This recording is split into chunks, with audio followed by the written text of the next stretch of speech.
Pai do Senhor, irmãos, abra tua Bíblia aí, irmãos. Marcos capítulo 4, versículo 35 nos diz assim: naquele dia, ao anoitecer, disse ele aos seus discípulos: vamos para o outro lado. Deixando a multidão, eles o levaram no barco assim como estava. Outros barcos também o acompanhavam.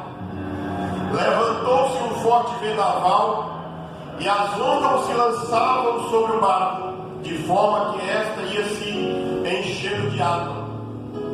Jesus estava na popa dormindo com a cabeça sobre um travesseiro.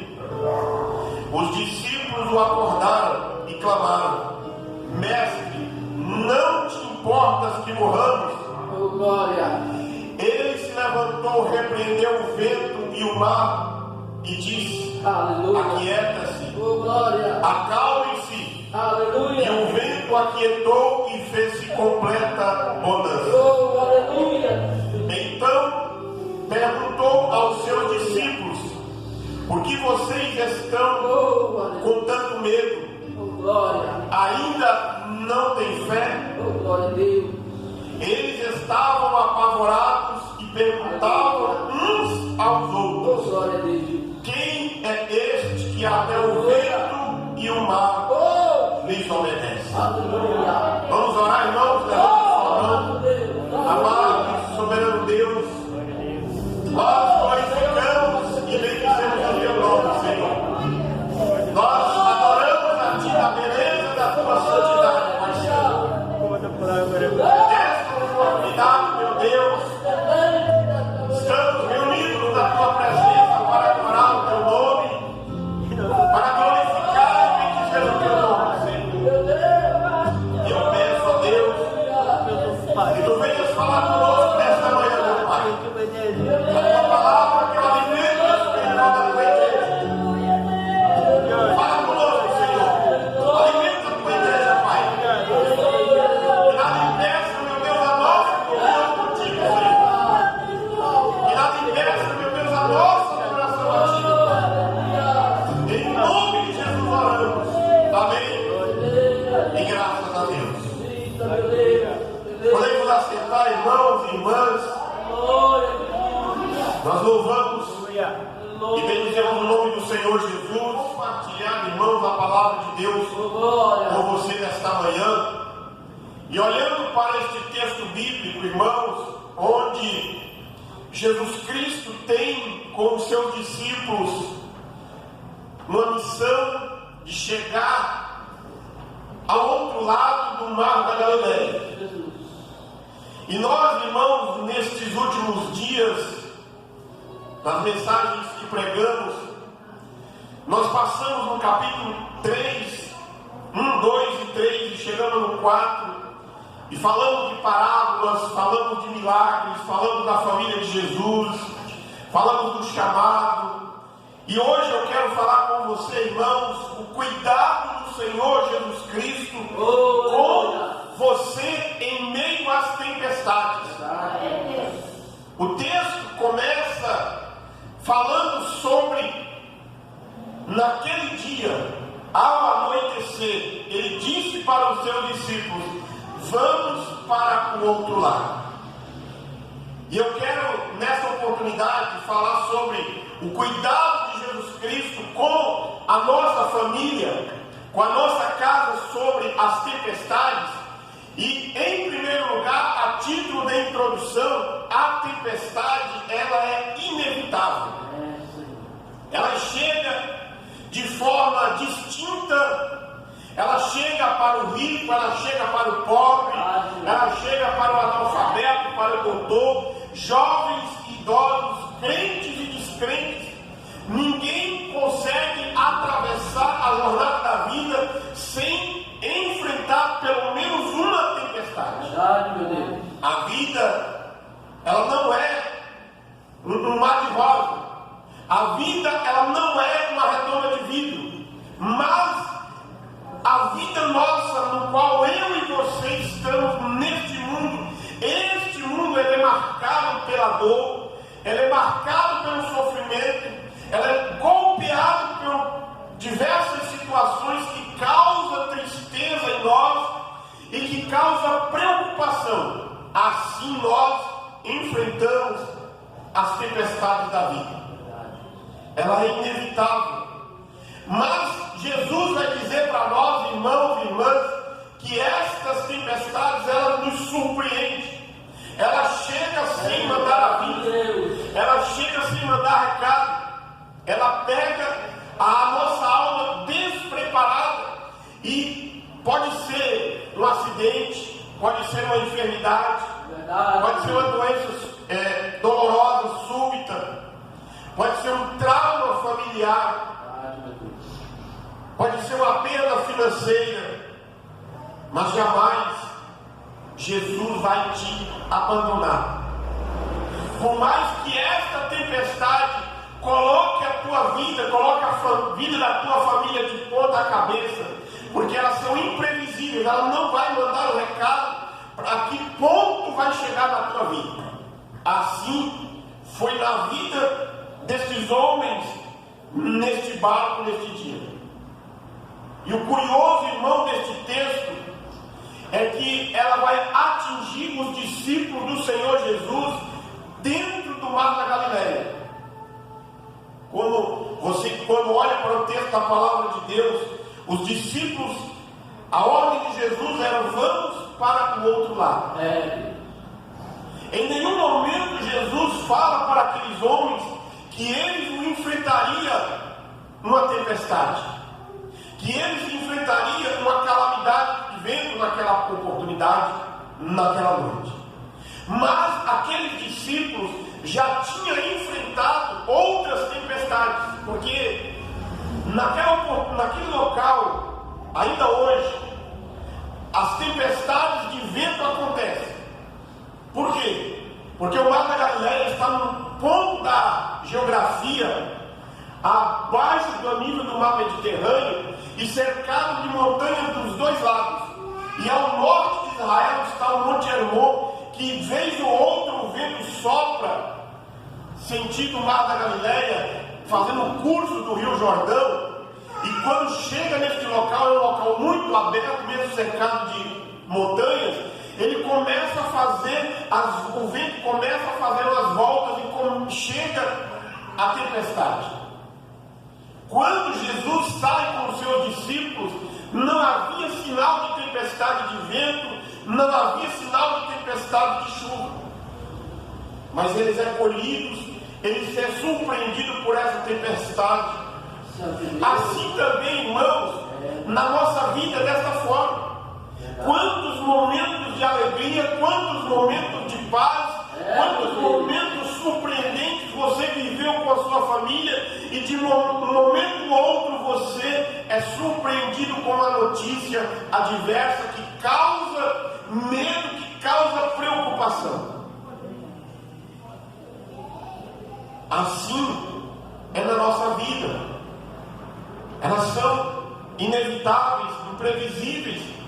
E muitas das vezes, estas tempestades que nós enfrentamos, nós não conseguimos administrar. Tem problemas que fogem ao nosso controle. Nenhum de nós, irmãos, fazemos planos. Nenhum de nós fazemos plano. Eu vou ficar doente na segunda-feira. Nós não fazemos planos. Mas pode ser que na segunda-feira você fique doente. Você tem todo um projeto para aquela semana e de repente você precisa parar tudo, você fica doente. O projeto, o propósito, o presbítero Antônio estava para pregar hoje, mas nesta noite ele ficou doente. Ele não planejou isso ontem para não vir à igreja hoje, escolheu ele de forma que ele o surpreendeu. E os problemas da nossa vida nós não conseguimos resolver por nós mesmos. Os discípulos do Senhor Jesus Cristo estavam dentro daquele barco e eles foram colhidos com aquelas ondas, com aquele vento forte, e eles não conseguiram resolver. Problemas no casamento, problemas financeiros, problemas de saúde, problemas com os filhos. Quantas vezes você é surpreendido? Mas o Senhor Jesus, com o seu doce amor, com o amor que Ele tem por cada um de nós, Ele vem ao nosso encontro. Jesus também pode usar pessoas desconhecidas para nos ajudar a resolver os nossos problemas. Mas com a Bíblia, nós olhamos para este texto, irmãos, e também nós vamos encontrar algumas perguntas que vai trazer um norte para nós neste texto bíblico. A primeira pergunta é dos discípulos: não te importa que pereçamos? Talvez você, irmão, talvez você, irmã, pai e mãe de família, quantas das vezes você não fez esta oração: Senhor, olha para a minha situação, o Senhor não se importa com a minha situação. Mas os discípulos também vai ouvir a palavra do Senhor Jesus Cristo, porque são tímidos. Vocês não têm fé? E a terceira diz: quem é este que até os ventos e os mares lhes obedecem? Aleluia. Mas primeiro, mestre, não te importa que pereçamos? E a Bíblia nos informa, irmão e irmã, que Jesus tinha passado aquele dia ensinando. A Bíblia nos informa que Jesus tinha passado aquele dia com seus discípulos às margens daquele mar, ensinando. Mas Jesus fala para os seus discípulos: ó, vamos para o outro lado, passemos para a outra margem. Tem momentos na nossa vida que Jesus nos convida dizendo: você precisa caminhar um pouco mais. Você não pode ficar estagnado onde você está. Você precisa caminhar um pouco mais.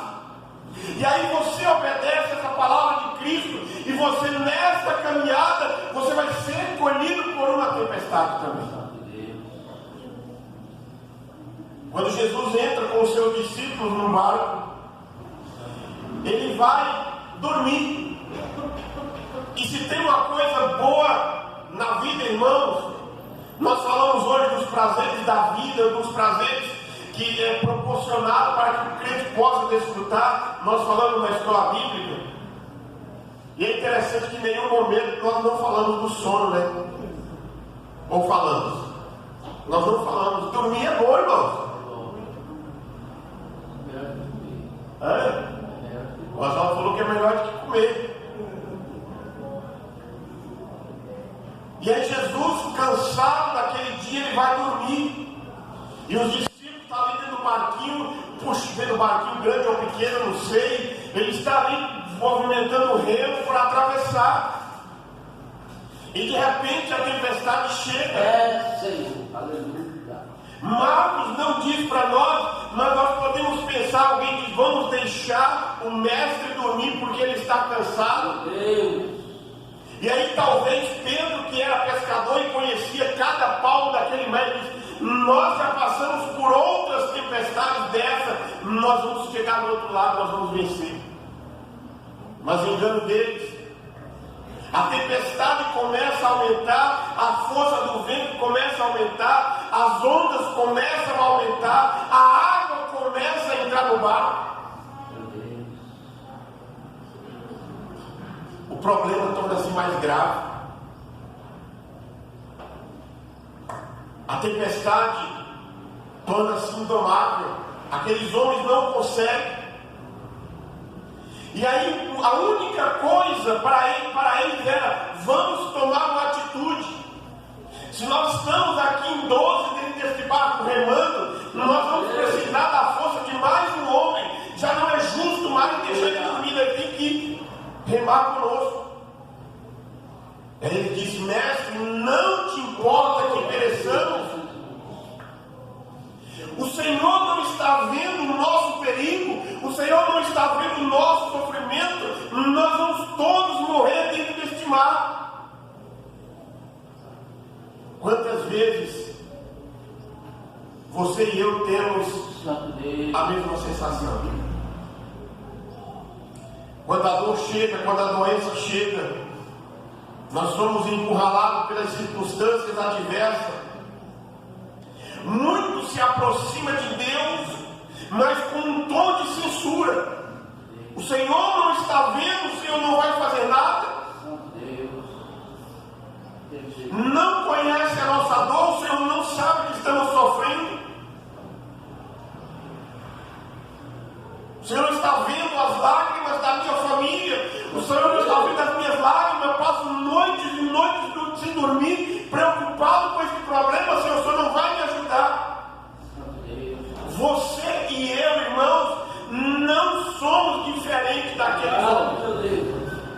O problema, irmãos, é que nós pensamos em muitos momentos de que se nós estivéssemos lá, nós iríamos agir de forma diferente. Nós não agiríamos. Nós iríamos ter as mesmas atitudes deles. Pensaríamos que ia conseguir vencer e não conseguiríamos. Iria colocar a culpa no Senhor. Mas por que é que estes homens estão fazendo pergunta? Ou perguntou para Jesus com tom de censura? É porque eles não estavam entendendo ou conseguindo conciliar a ordem de Jesus com o que estava acontecendo. E aqui eu quero abrir um parênteses para você. Você, lá no livro de Atos, no capítulo 12, a gente vai ler a história de dois homens, Pedro e Tiago, ou Tiago e Pedro. Os dois fazendo a vontade de Deus.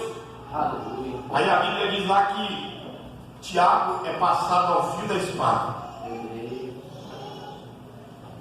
Irmãos, Tiago estava fazendo a vontade de Deus, estava obedecendo a Deus, o chamado do Senhor para ele estava cumprindo. A Bíblia diz que lá ele vai ser passado ao fio da espada. Aí a Bíblia diz que Herodes, vindo que aquilo tinha agradado aos judeus, prende também Pedro, para que depois da Páscoa Pedro fosse decapitado também. Aí a igreja estava orando por Tiago, em favor de Tiago e em favor de Pedro. E aí Tiago é morto e Pedro é liberto da prisão. Santo Deus. Muitas pessoas não conseguem conciliar a ação de Deus na vida desses dois homens. E os discípulos não estavam conseguindo conciliar a ordem do Senhor Jesus Cristo. Vamos para a outro lado do lago. É fácil, irmãos, a gente entender a mão de Deus na vida de Jonas, mas nós não conseguimos entender a mão de Deus na vida de Tiago.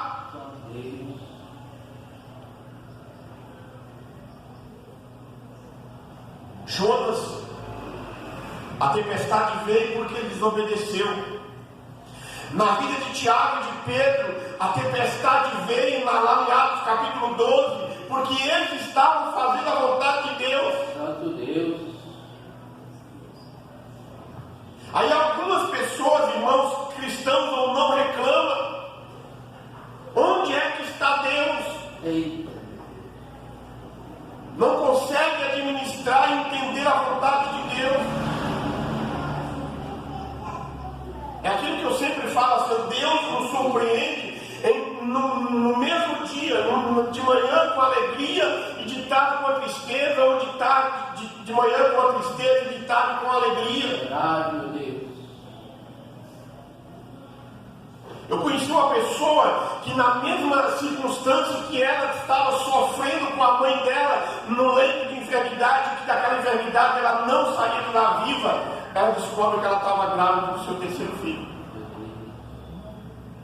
Percebe, irmãos? E aí você vê a mão de Deus, Deus abençoando de um lado de uma forma e Deus cuidando do outro. A ação de Deus é desta forma, e quantas vezes nós fazendo a vontade de Deus e as coisas acontecem ao contrário.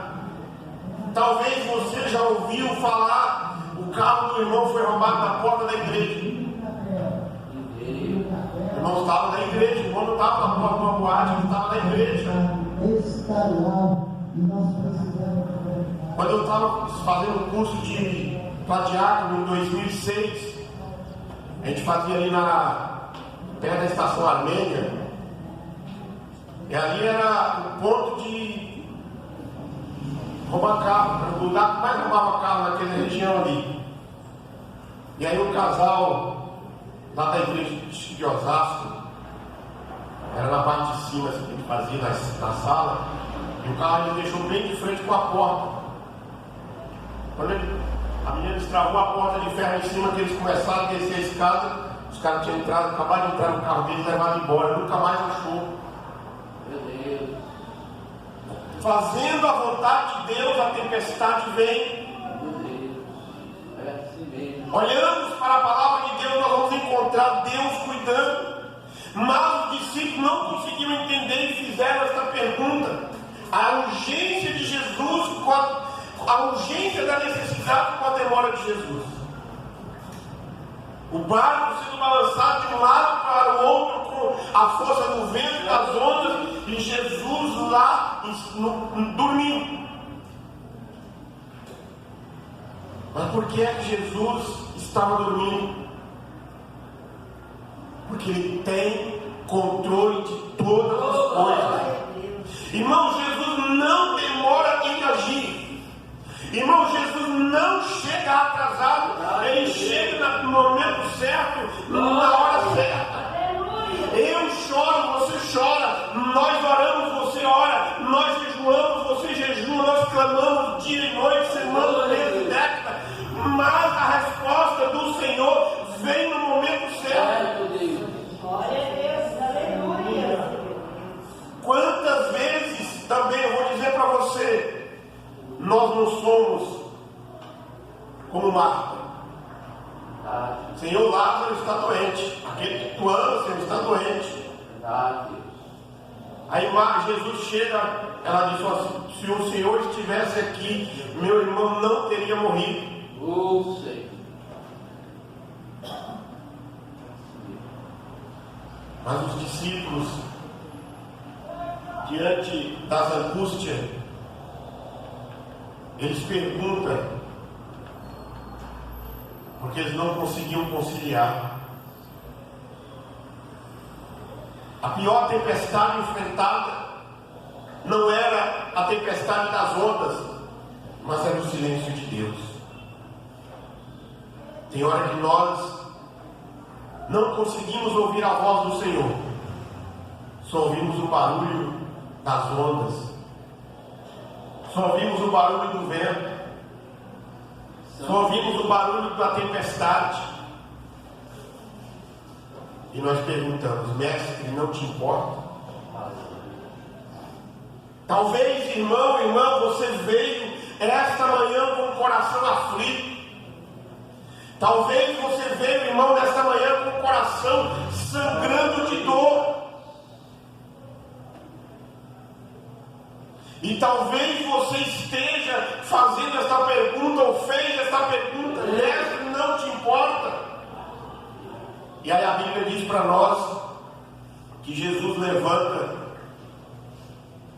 e repreende o vento. Jesus levanta e acalma e diz para os seus discípulos: por que sois assim tão tímidos? Como é que não tendes fé? E é impressionante, irmão, que a Bíblia registra algumas tempestades, e a Bíblia os evangelhos vai registrar duas. Esta, Jesus está com o discípulo no barco. A outra, lá em Mateus 14, Jesus vem caminhando sobre as águas ao encontro dos discípulos. E o que muda, irmão, a pergunta é: o que muda nestas duas circunstâncias é o modo que Jesus aborda com os seus discípulos a situação. A primeira, Jesus acalma o mar, depois acalma os discípulos. Na outra, Jesus acalma os discípulos para depois acalmar o mar. Por quê? Que tem hora que Jesus olha para você e para mim e percebe que a maior tempestade que nós estamos enfrentando não está do lado de fora, mas está dentro de nós. A inquietação do nosso coração é maior do que os problemas à nossa volta. É por isso que Jesus diz: aquieta, acalma o teu coração. Porque Jesus, irmãos e irmãs, é aquele que nesta manhã tem poder para acalmar tanto as circunstâncias do teu coração, como os teus problemas à sua volta. Jesus dirige aos seus discípulos: por que é que tendes medo e não fé? Aí eu pergunto para tu nesta manhã: se nós estivéssemos lá, nós teríamos medo ou teríamos fé? Hein? Nós teríamos medo ou teríamos fé? Você talvez já atravessou algum local de balsa, não a balsa ali do riacho que é na água parada, mas a do rio. Um diácono falou para mim que ele, quando eu tinha a ponte de travessia de São Paulo para Mato Grosso, do Paraná para Mato Grosso do Sul, eles entraram na balsa e lá no meio do rio foi polido por uma tempestade de chuva e vento. Ele disse que a onda da água do rio vinha que entrava de um lado da balsa e saía do outro.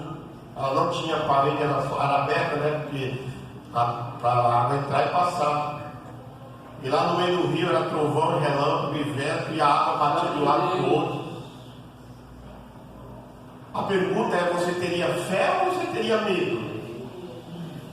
Medo de afundar e fé que não ia afundar. Assim eram os discípulos. Eles tinham usado todos os recursos. E a grande pergunta é: por que é que eles deveriam ter fé e não medo? Primeiro, porque tinha uma promessa. Aleluia. Aleluia. Na nossa vida, irmãos, na nossa caminhada, você que tem 1 ano, você que tem 50, 60, tem uma promessa de Jesus para você.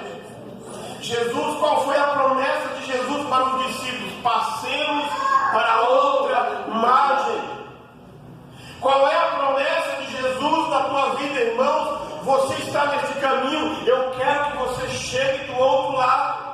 O destino daqueles discípulos era outra margem, não o fundo do mar. O destino que Jesus tem para mim e para a tua família, irmãos, é cantarmos o hino da vitória, chegarmos à eternidade e não perecermos no meio do caminho.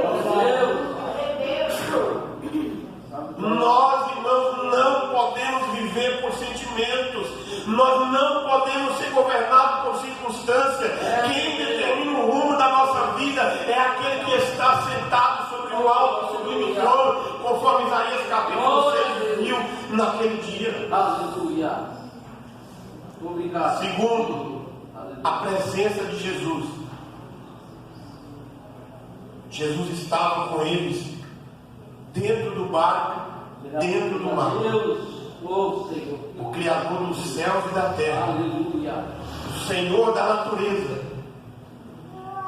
A criatura não pode vencer o Criador. Aleluia. O Criador é maior do que a criatura. O mar não poderia derrotar os discípulos naquele dia. O mar não poderia derrotar o próprio Criador naquele dia. Porque todas as coisas foram feitas por Ele. Aleluia. E sem Ele nada do que foi feito. Oh, glória. Ele tem domínio. Santa glória. Ele tem controle. A promessa, a presença de Jesus. Aleluia. E tem uma promessa de Jesus para nós, irmãos. Graças a Deus. Tem uma promessa de Jesus para você e para a tua família. Ele disse: eis que eu estou convosco todos os dias até a consumação dos séculos. Obrigado, Jesus. Aleluia. As tempestades vêm, mas Davi orou: ainda que eu ande pelo vale da sombra da morte, ao ombro. Porque Ele está conosco. O teu cajado nos consola. Mas eu quero também, irmão, dizer para você que tem a paz de Cristo. A presença de Jesus naquele barco trazia paz. Os discípulos não sabiam, mas Jesus sabia que a tempestade viria. Os discípulos não sabiam que Jesus, mesmo dormindo, tinha controle sobre tudo que estava acontecendo. Jesus olha para nós, Ele olha para você, para a tua família, e Ele sabe o que vai acontecer daqui de um ano. Mas a paz que Cristo proporciona para nós, irmãos, não é ausência de problemas.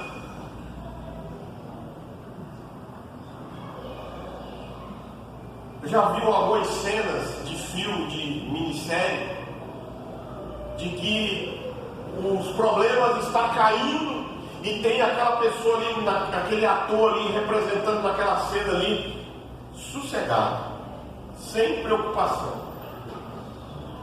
É aquela frase que diz assim: o mundo está acabando em volta e ele está dormindo, está sossegado, está calmo. A presença, a paz de Cristo não é a ausência de problema, mas é um livramento no meio dos problemas. Glória a Deus.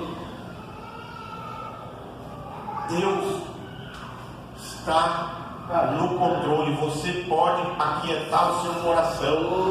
Você pode serenar a sua alma em meio às lutas, as mais dramáticas da vida. Você sabe que Deus está no controle. Mas Jesus tem uma quarta palavra: poder.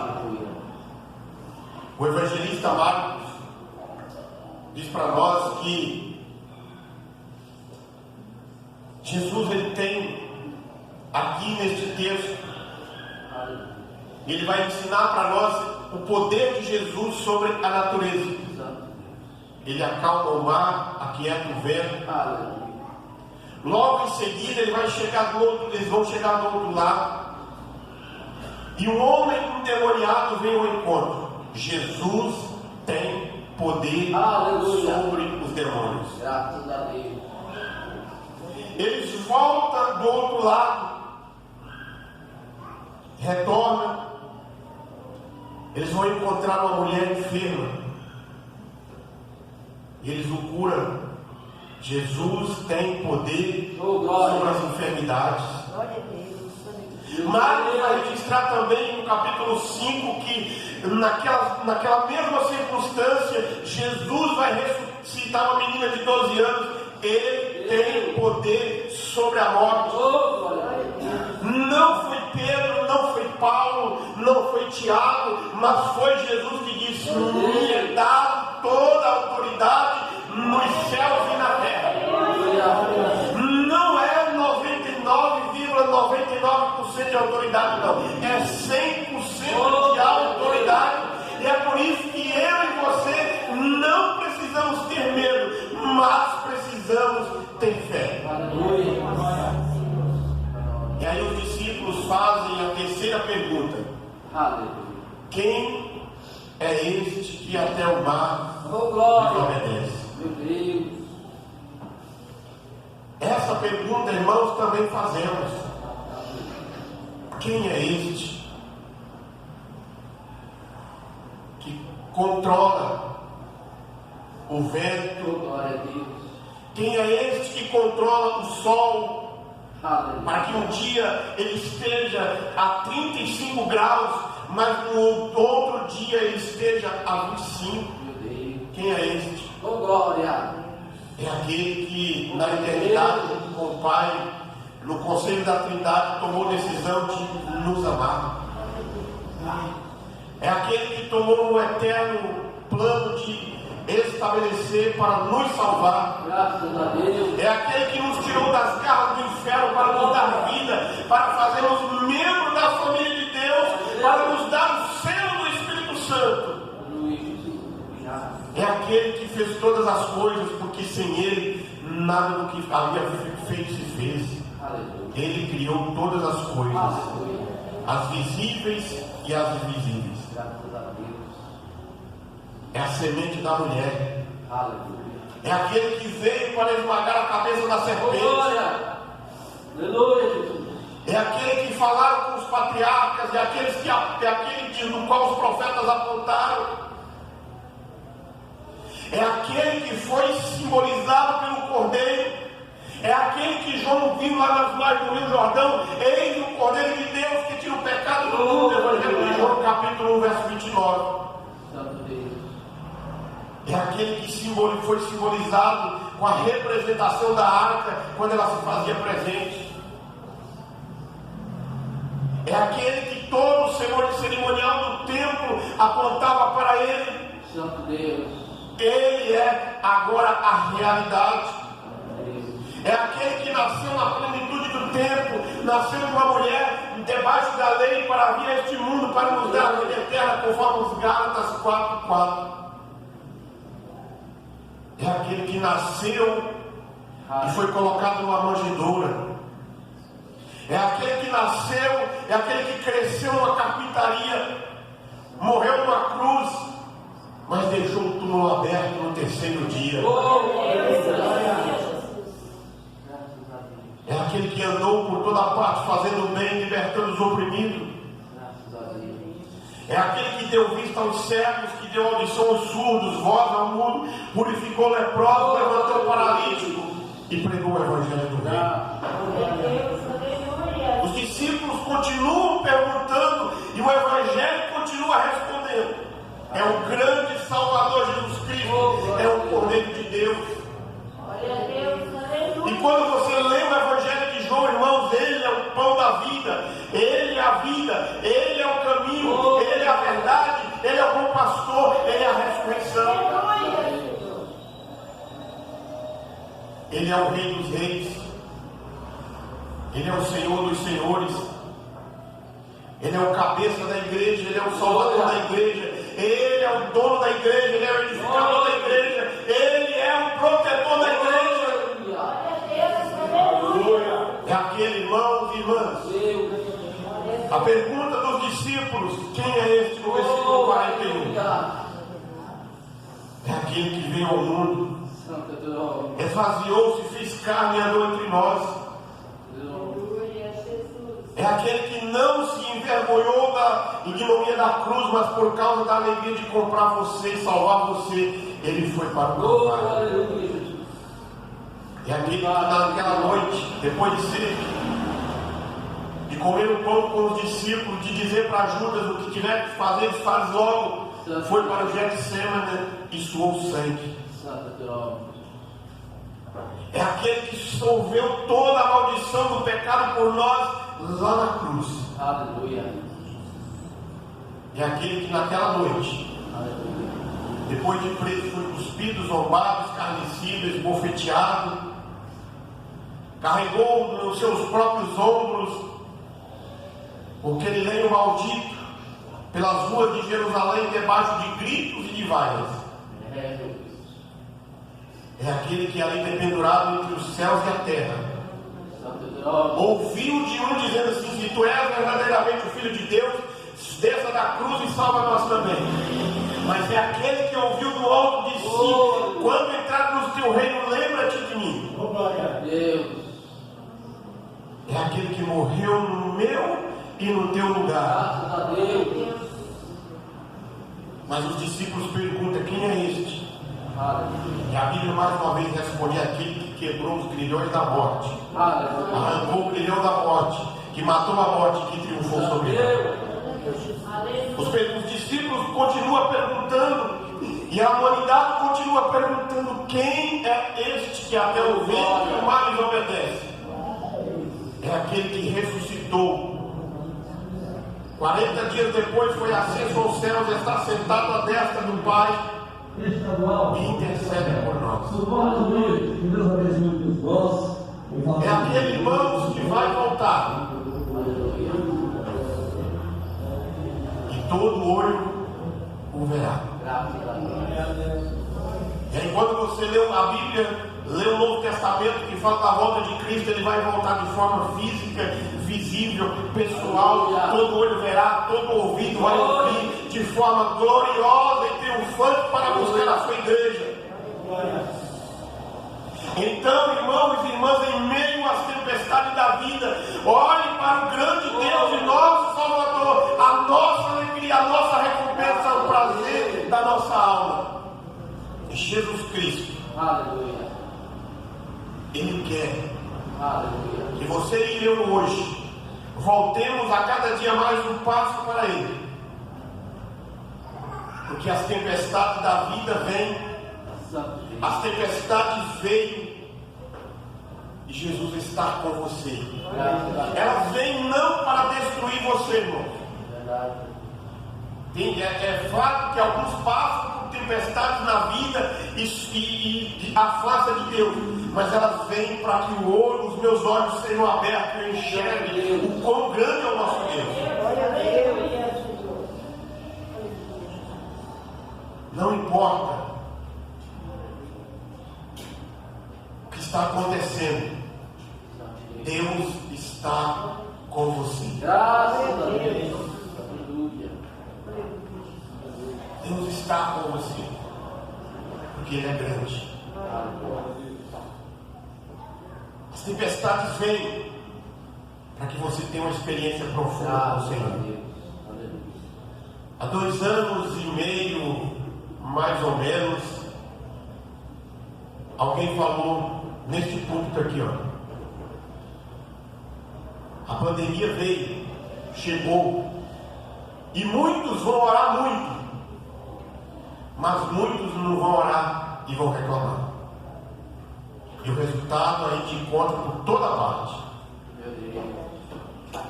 Mas agora, você e eu, irmãos, diante das circunstâncias da vida, das tempestades que enfrentamos, não é para que você e eu venhamos ter uma fé de segunda mão, mas é para que nós venhamos ter uma fé provada com Deus, eu e Deus, falar face a face com o Senhor.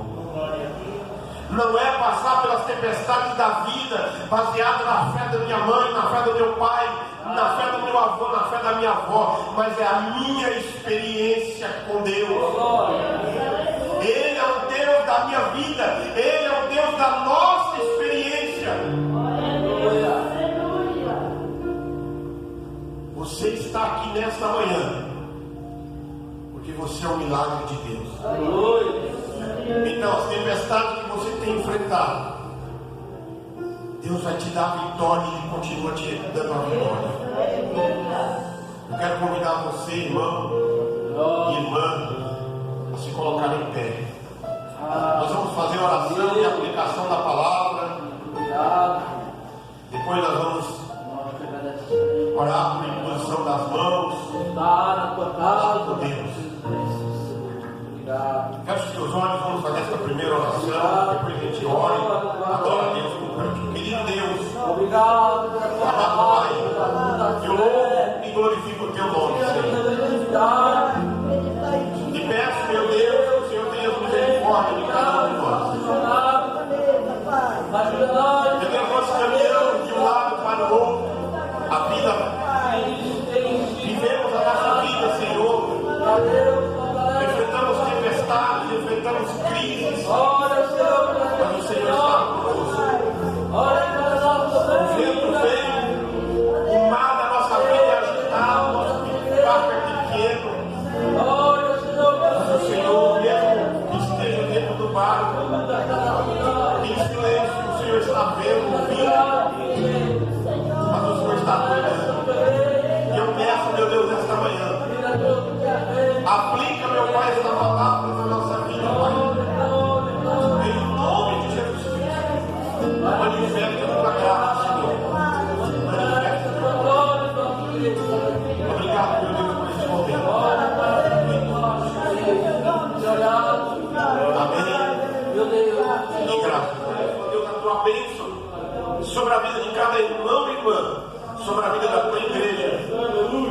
neste momento encerra a testemunha. Que a graça de nosso Senhor e Salvador Jesus Cristo, o grande e infinito amor de Deus, nosso Pai, a comunhão e as consolações do Espírito Santo estejam sobre nós hoje e permaneça para todos